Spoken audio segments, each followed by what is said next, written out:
Imagine this. You're floating peacefully in the ocean. The sun is shining, the waves are rocking you gently, and you're thinking, wow, this is paradise. But then you notice something. Just out of the corner of your eye, a dark shadow moving below. Your heart skips a beat, your breathing gets heavier, and before you can even yell, "Shark!" bam! You're face to face with one of nature's most terrifying predators. Congratulations! You just entered survival mode in the middle of the ocean. But what actually happens when a shark attacks? Is it game over? Or do you have a fighting chance? Let's dive into the reality of being on the wrong end of a shark encounter. First off, let's talk about the shark side of the story. Contrary to popular belief, sharks don't see humans as a tasty snack. They're not patrolling the beach thinking, I'll have a side of surfer with my seal today. Most shark attacks are cases of mistaken identity. From below, we look a lot like a seal flapping around on the surface.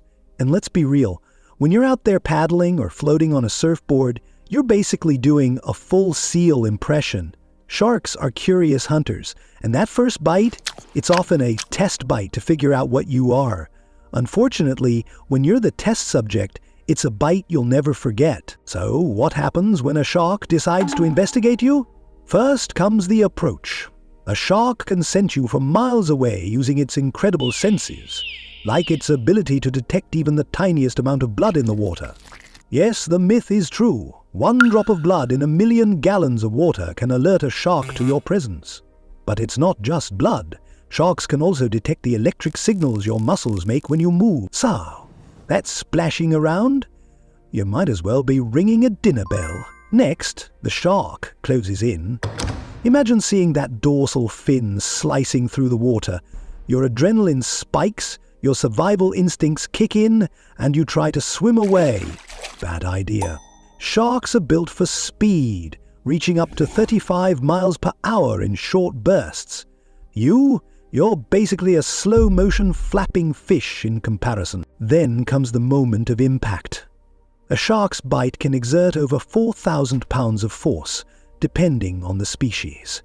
Their rows of serrated teeth are designed to rip and tear, making even a gentle nibble feel like the worst paper cut of your life, except it's your whole leg. Okay, let's assume you're unlucky enough to get bitten. What should you do? Step 1. Don't panic. Easier said than done, right? But panicking leads to thrashing, and thrashing makes you look even more like a struggling prey. Step 2. Fight back. Sharks respect strength. Aim for their sensitive areas like the eyes, gills, or snout. Punching a shark in the nose might sound cliché, but it can actually work. Sharks don't want to mess with prey that fights back. They prefer an easy meal. Think of it like this. If you were eating a sandwich and it suddenly punched you in the face, you'd probably drop it too. Step 3. Get out of the water as quickly and calmly as possible. If you're bleeding, keep the wound submerged to avoid leaving a trail. And if you're far from shore, signal for help but stay as still as you can. Sharks are less likely to return if you're not moving. Shark bites are serious injuries. Even a single bite can cause massive blood loss and require dozens of stitches. You'll need immediate medical attention to avoid infections or long-term damage. Fun fact, shark teeth can leave behind tiny fragments in the wound, so doctors will have to remove those too. Emotionally, surviving a shark attack can leave you shaken.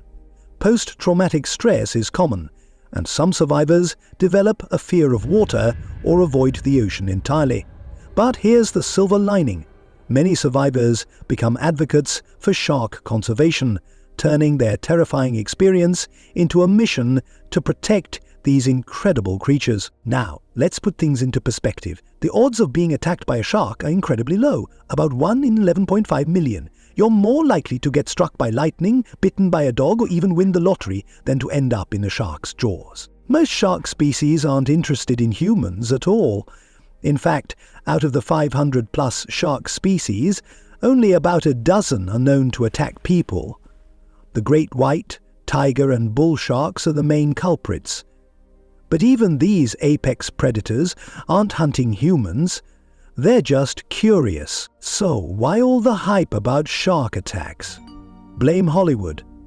Movies like Jaws and The Meg turn sharks into villains, giving us a distorted view of their behavior. The reality? Sharks play a vital role in maintaining ocean ecosystems. Without them, the balance of marine life would collapse. Here's the twist. While we fear sharks, they have far more reason to fear us. Humans kill an estimated 100 million sharks every year, mostly due to overfishing and the cruel practice of finning. Sharks are critical for healthy oceans. As apex predators, they keep prey populations in check and maintain biodiversity. Losing sharks would disrupt entire marine ecosystems, affecting everything from coral reefs to the fish we rely on for food. By protecting sharks, we're not just saving a species, we're ensuring the health of our oceans and ultimately our planet. So, the next time you think of sharks, remember, they're not monsters. They're misunderstood guardians of the sea. So, what if a shark attacked you? It would be terrifying, no doubt. But it's also a reminder of how incredible and misunderstood these creatures are. Sharks aren't out to get us. They're just doing their job as the ocean's top predator. Respect the ocean, stay alert, and remember, sharks are essential for the health of our planet. Let's do our part to protect them, so future generations can marvel at their power and beauty, not fear them.